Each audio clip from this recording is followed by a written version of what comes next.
So a few years ago, TC, our managing editor, built a gaming desktop, but it's kind of out of date and it's definitely not going to hold up for Battlefield 5. So let's build a new one. You can build a gaming desktop for around $1,000, but I want to go all out, so I spent around $2,000. PC like this is going to be able to play most games at ultra settings. So what do you need to build a desktop? Well, of course, first you need a table. Preferably not metal. If it's going to be metal, have an anti-static working surface layered on top of it, a thermal paste applicator, an Allen wrench, some tweezers to tighten up the wires, a Swiss Army knife which hopefully has a Phillips head screwdriver in it, and last but not least, an anti-static bracelet, which is to protect you and the parts. These are the parts you're going to need, but more importantly, before we get there, we need to understand what these parts are doing and how they interact with one another. To better understand the parts that make up a desktop, let's try to understand them individually. The processor is like the computer's brain, a base of calculations that control everything the computer does. The motherboard is like the foundation, serving as a main structure for all other parts to be added to. It also allows the other parts to communicate with one another, which also makes it kind of like a nervous system. Graphics cards are responsible for rendering and processing visuals into what you see on screen. Our PC's power supply is of course channeling electricity, in that it adjusts and provides the right amount of energy to keep it running. Last but not least, RAM, or random access memory, and your hard drive are good examples of short-term and long-term memory, respectively. If you want to better understand what kind of computer to build, then first figure out what you want to use it for. A gamer might care more about a graphics card than, say, a video editor who might want extra RAM to assist with editing large files.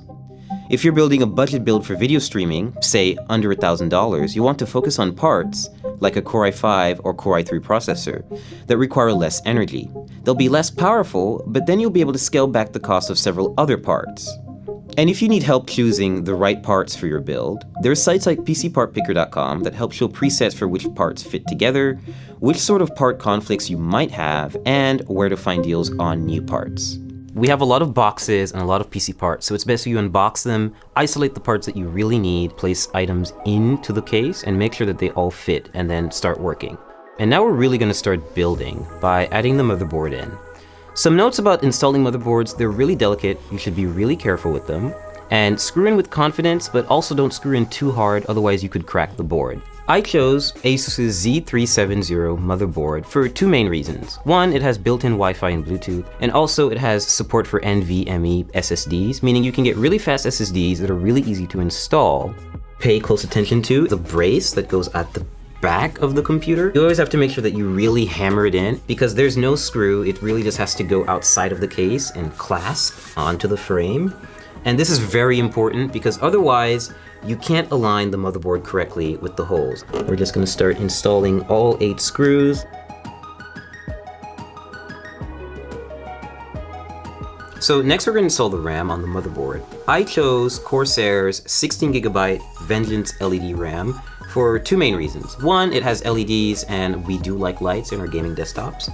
Secondly, it's pretty fast RAM. It's 2666 megahertz, I believe. So it's pretty fast, and this motherboard supports that speed, which is most important. Open the slots first, and just aligning the stick with the middle of the strip, not with the end, and just lining that up with the logo. So once you hear that solid clasp and you don't see the gold connectors on the side anymore, that's when you know the RAM is in. Step 3, we're going to install the hard drive, or in this case, the NVMe SSD. I chose this format of solid state drive so that I could input it into the motherboard without having to worry about extra wires or putting it in a separate part of the case and just getting really messy. This is from Kingston, and it's 480 gigabytes, so it's not a lot, but you can always upgrade this and swap it out, and it's only held down by one screw and the latch, so it's really simple and really straightforward. Speed for gaming is important when it comes to a hard drive. You want files to write quickly and you want games to load quickly, so that's why it's best if you use an SSD. Okay, so step 4, we're going to install the graphics card. I chose PNY's GTX 1080, which is overclocked, and so it's a pretty easy installation. You're just going to find the gold connectors, and you're going to line this bracket with the back end bracket of your PC case. Now, which lane you choose depends entirely on what other parts you're going to put in the system. I'm just going to pick the top one because the SSD is at the bottom and I don't want to cover it. I just think it looks nice. Click down. Take your remaining brackets and just put them in the spots that you haven't used. You don't have to screw these in. They get bolted down by the back end bracket. And your GPU is installed. Power supply time. I chose Corsair's 850 watt power supply because I need enough headroom for ray tracing GPUs when they come out, and I don't want to have to upgrade it again. So all you have to do is take the brick and make sure that you align it with these little insulating pads so that the power supply doesn't short circuit and come into contact with the rest of the system. So just take it in, slide it in nice and easy until you have a snug fit, and then shift it to the back and make sure it's right up against the frame. Now you just take the required screws and you tighten and screw in. So next step, we're going to install the CPU cooler. In this case, it's going to go on the top end of the case, and we're just going to have the hose hang out for a little while until we install the processor, which is going to come a little later. Always be sure to try to place it in the system first before you install it, because you can see it takes up a lot of space. But in this case, no pun intended, it fits in perfectly, and we're gonna start screwing it in. And so there's nothing special about this screwing in process. They're just really long screws because they go through the entire frame of the cooler, and they take forever. So next up, cables. Every power supply is gonna come with a big bag of Velcro cables. It's kind of daunting at first, so you always have to find the ones that are gonna fit. In this case, you need to match those cables with the correct descriptions on the power supply. Next step is we're connecting the power supply to the motherboard with a 24-pin cable.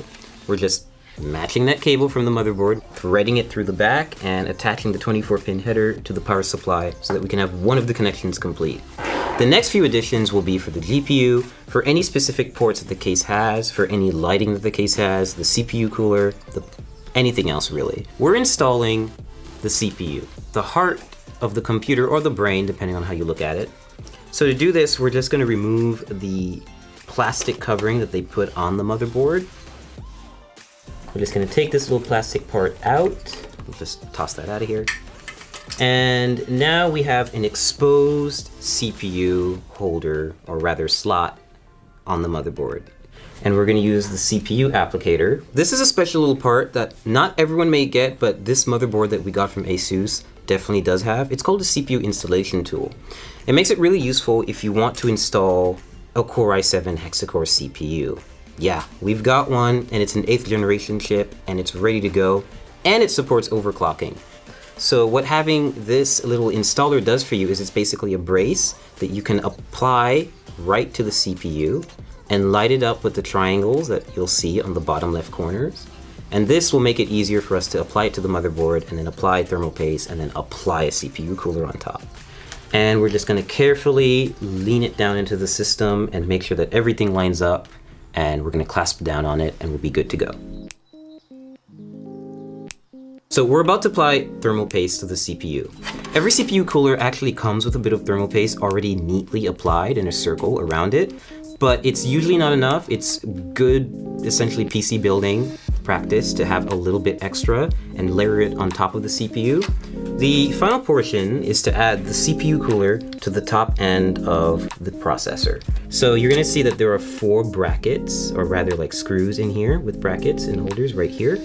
And they're going to keep the cooler raised off the processor, but it's also gonna be close enough to actually physically come in contact with it, like basically keep it cool. Take thumb screws like this and just screw them on. So now that our internals are done, we're gonna put all the panels back on, which is the top glass, side glass, front glass, and of course the back panel where all of this fun stuff is happening. So we fully built the PC, everything's put together, and we got to the post screen. So what's next? Well, you need a USB flash drive with your Windows installation media on it, and of course a license key.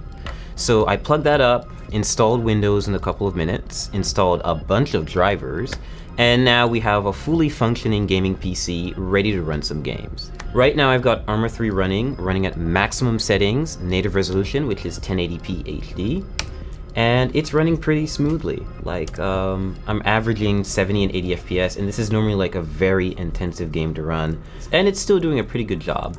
So right now I'm playing League of Legends. It's one of my favorite games. I'm actually playing against a bot, and I'm distracted, so I'm not actually doing so well. But otherwise, like, this is pretty much what you would see me do on a gaming computer. Test stuff out, and hopefully have really high frame rates like I am right now. I'm averaging 120 FPS, and that's only because I've actually locked the game to that frame rate, because I can get around 300 FPS playing League on maximum settings, which is a little bit absurd, and you don't really need that, so I've locked it. Building a gaming desktop has been a great experience. I'm able to max out a lot of my favorite titles, and I'll be able to play a lot of upcoming titles like Battlefield 5 and Cyberpunk 2077 without worrying too much about the parts I have. When ray tracing GPUs come out, for example, I'll be able to upgrade without having to buy a completely new system.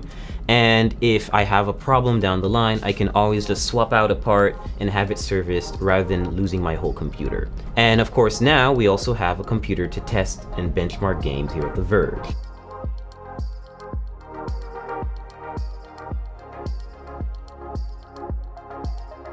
Thanks for watching. Let me know if you've built a computer before yourself, or how you would spend $2,000 on your own build. I'm really interested in seeing what sort of parts you guys would get. And don't forget to like this video and subscribe to The Verge if you haven't already.